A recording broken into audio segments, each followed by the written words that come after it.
Hi guys, my name is Radek Ratusznik and I am game director of Ghostrunner. Today I would like to show you some new features from our game. As you can see right now, we are at the final moments of the first tutorial level, which we presented many times before. We are now standing in front of a prison tower, when the mysterious Whisper, who's been guiding us through the level, is imprisoned. So let's try to deal with the guards and let's find out who really is locked down over there.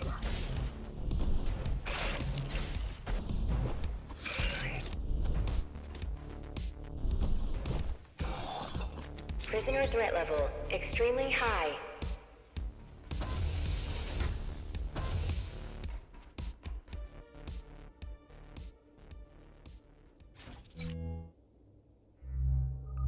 Prisoner released.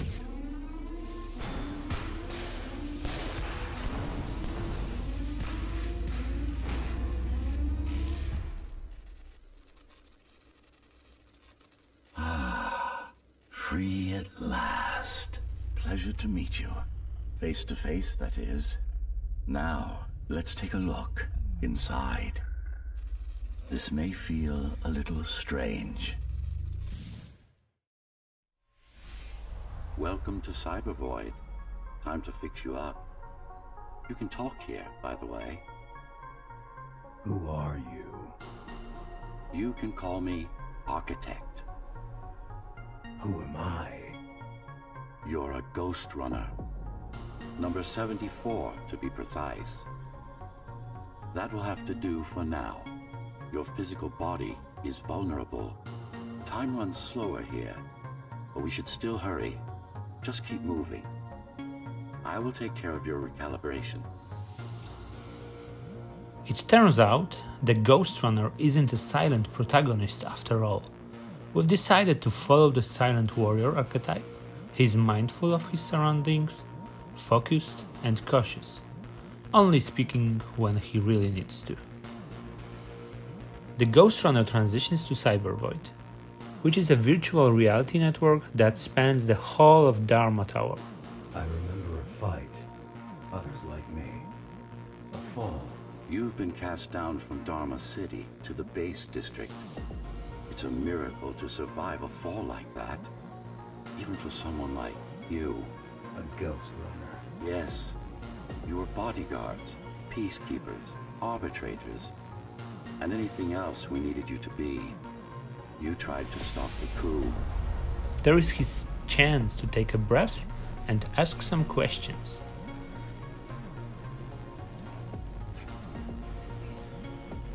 There was a woman. The name is Mara, or the Keymaster, as she calls herself now. 20 years ago, she stood against me. It was you I was trying to save. You failed. I died. My body did anyway. Thanks to the precautions I had taken, I'm still here. Although this form has its limitations. Are you an AI? You could say that. You could also say Dharma Tower is a skyscraper. Technically correct. During this level, the Ghostrunner finds out as much as he can about his past and undergoes a series of recalibrations. What is the tower then? Humanity's home. A megastructure that once housed a million. It had been under my care since its creation, almost a century ago. I served the people, kept them safe, maintained the shelter I provided. But Mara had her own plan. She became the sole ruler of Dharma Tower, ruining what I've built, bringing us back to the verge of extinction. Moving through Cyber Void represents the process of hacking, gaining access, or otherwise interacting with advanced computer systems. In this particular case, we witness the Ghostrunner undergoing calibration of his protocols. This will set him up for further improvements in the future.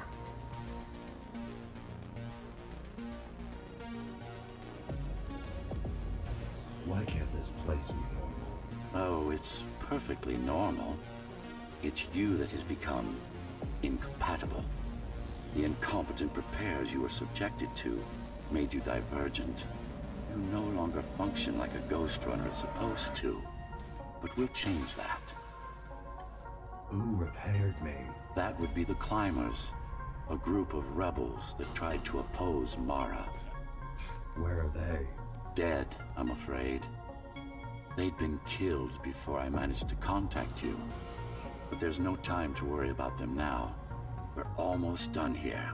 Press on. How did she manage to win? I was stabbed in the back. We both were, you and I. Who was she? Was? A dear friend. A trusted partner. Brilliant scientist. Who is she now is the question you should be asking. And you wouldn't like the answer. No one among the people of Dharma Tower would.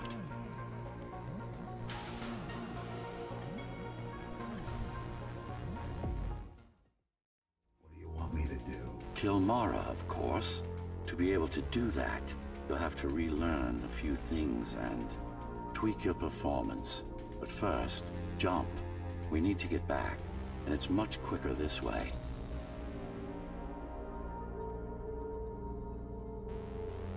We leave Cybervoid for now. We gained an overall sense of purpose and context, but much of this world's nuance and the story's finer points elude us. Alright, so we are jumping to a later part of the game. So it is not the level that will happen right after exiting the Cybervoid. The Ghostrunner is still on his way through the base district towards the upper levels of the tower. Right now, we would like to show you a new type of the enemy, the Trigger.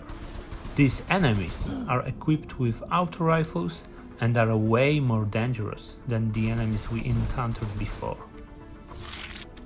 We need to be quick and precise while dealing with them. The best moment to attack them is while they are reloading their rifles. You can also use slopes to get to them much quicker. Hello? Jack, can you hear me? Why Jack? Right. You wouldn't know. It's a code name we used for you during the repairs. Diego said you were all jacked up when he found you, and it stuck. Do you mind if I call you that? No. Okay, so who is Zoe? Zoe is a survivor from the Climbers rebel cell, and she established communication with the Ghostrunner, and she started providing him with an alternate context for the places and events of Dharma Tower.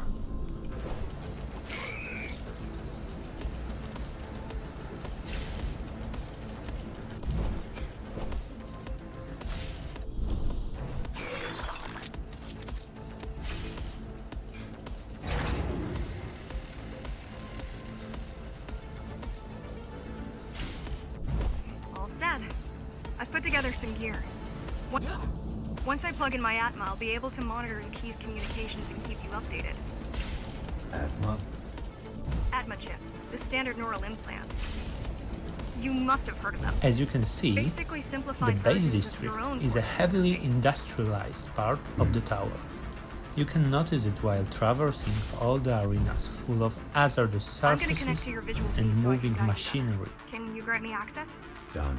And I'm in. Seeing the world from your perspective will make things much easier. Your surroundings can be as deadly as your enemies, so paying attention to where you are going is a must. Some arenas in our game are totally linear, but some of them are way more open, and it's up to you to decide which way you choose. You have to find out the one that suits your playstyle the most.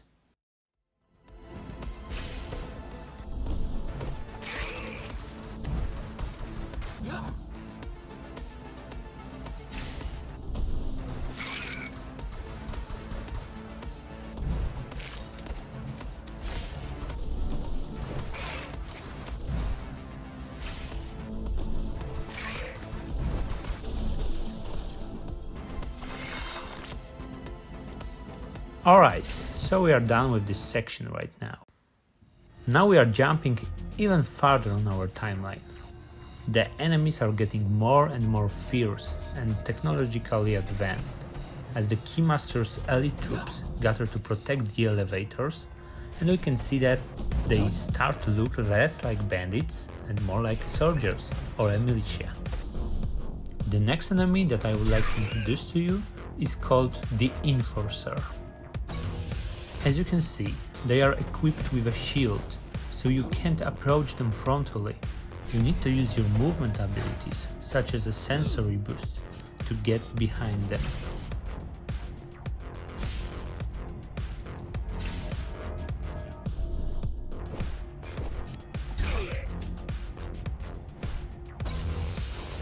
Using environments such as walls, grappling points, and combining it with your movement abilities is the way to outsmart them.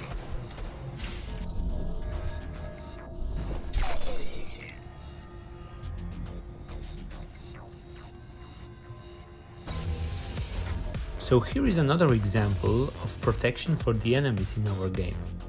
This guy is protected by that blue energy. So let's find out if we can break it.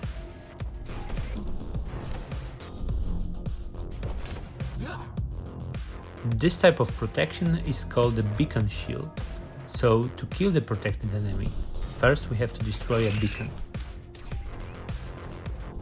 Just like that.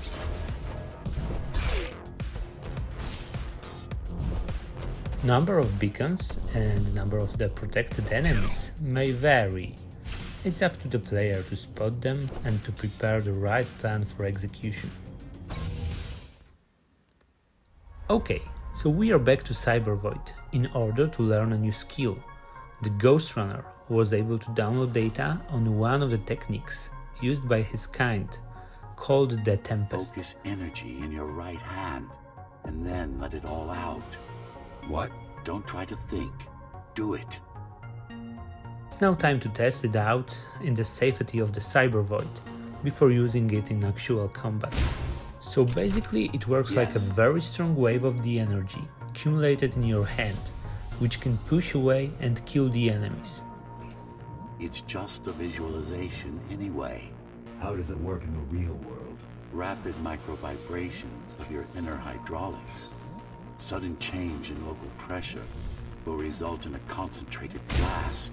Let's hope that piece of junk the climbers use to replace your arm can handle it.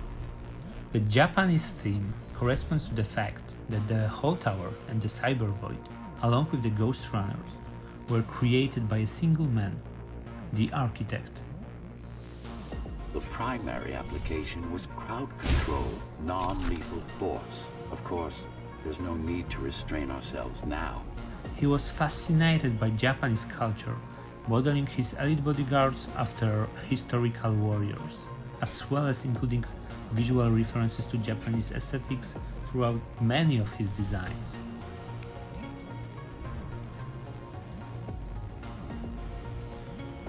One more thing. You can use Tempest to deflect projectiles. Give it a try. Like that. Yes, you can also use Tempest to reflect enemy projectiles.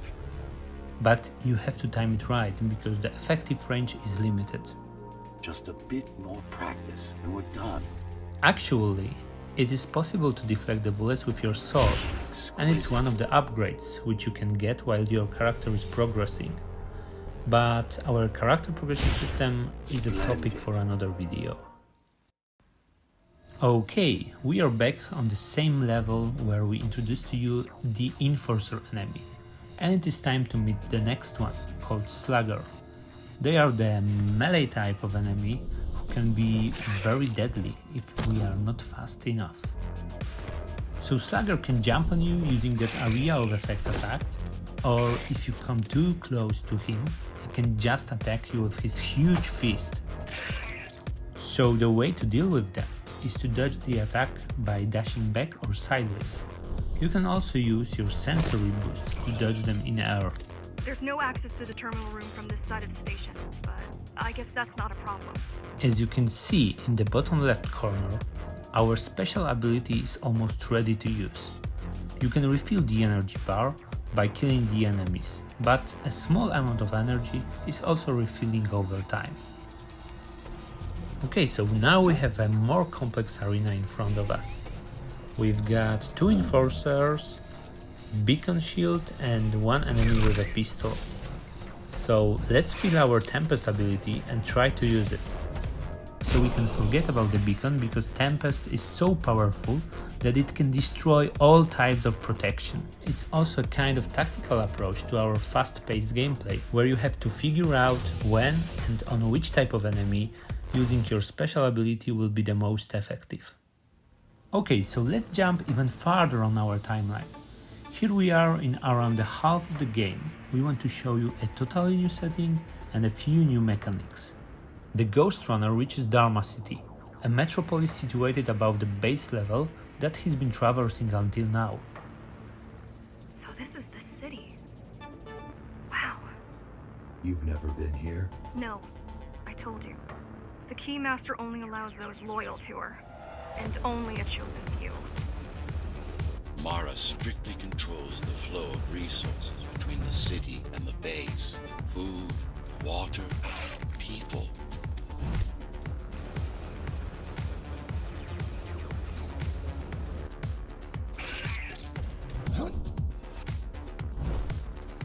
The residential and commercial part of Dharma turns out to be even more crowded with the Keymaster soldiers than the base, but there is no turning back.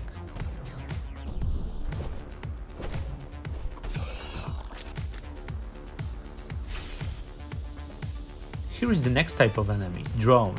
As you can see, it's rotated back to us, so we can try to use our gap jammer to jump right onto it. So as you can see, we can steer it a little bit, so it's also a very convenient way to travel from one Dharma City rooftop to another. Is a repository, a data archive created to store knowledge about the world before the burst. It holds some of the documentation on Project Ghostrunner. Just some. Only on what was already in development back then. So where do we go? What's the next step? Point me to the repository. Okay, here you go. Just had to download the layout. Here we've got 2 drones. We are lucky that their spotlights are facing down, so let's try to use them as our transportation method. And this is another cool thing about drones. We can use their explosion to kill other enemies on the ground. Okay, so in front of us we've got Cyber Void Uplink. Uplinks are places where the Ghostrunner can access and disable his safety limiter, effectively overclocking his own body and allowing himself to achieve extraordinary feats for a short period of time. This particular uplink allows him to jump super high, which is very convenient in Dharma City's rooftop setting. There will be a few other type of Cyber Void uplinks which you will be able to use in Ghostrunner. Let's take a look at this arena. We have several ways to go, but as you can see, these enemies are protected with the beacon shields. So let's find the source of this protection. And here we can use a rail or a super jump uplink to get there.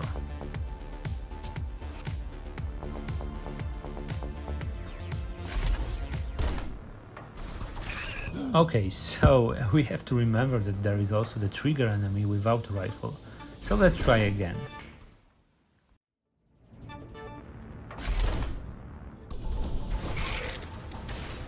And Tempest is now ready to use, so let's use it. Alright, so these 2 remaining enemies are no longer protected with a beacon shield, so let's approach them from behind.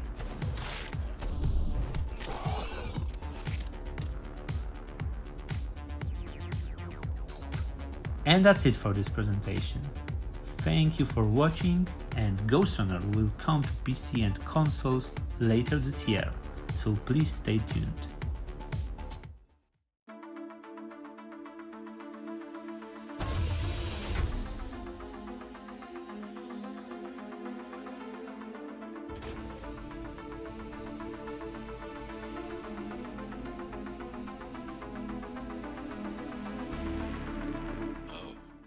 This is troublesome.